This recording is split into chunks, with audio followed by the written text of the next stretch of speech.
Hi అండి, చూడండి మనము 1 వీక్ ఒకసారి ఇది మిషన్ని క్లీన్ చేసుకోవాలండి. ఇది చూడండి, ఇక్కడ స్క్రూస్ ఇప్పితే ఈ పార్ట్ అనేది మనకు వచ్చేస్తుంది. ఇందులో కూడా మనకు దారంది డస్ట్ అంతా విరుక్కుతుంది. ఇది కూడా క్లీన్ చేసుకోవాలి. నెక్స్ట్ బాబిన్ కేస్ పెట్టే దగ్గర ఇక్కడ ఇందులో ఏమేమి ఇరుకుతుందో ఇదంతా తీసేసుకోవాలండి.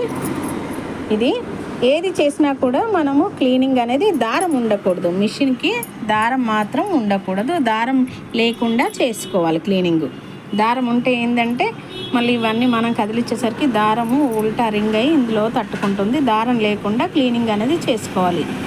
చూడండి, ఈ చక్రం అనేది వెనక్కి తిరగకూడదు. వెనక్కి తిరిగితే దారము మళ్ళీ మనకు పాదం దగ్గర చిక్కుబడి ఇందులో ఇరుక్కుంటుంది. ఎప్పుడు రివర్స్ అనేది పోకూడదు, ఎప్పుడు రైటే ఉండాలి. చూడండి, దారము మనకు పెద్ద కుట్టు కావాలంటే పైకి అనుకోవాలి, చిన్న కుట్టు కావాలి, మీడియం కుట్టు కావాలంటే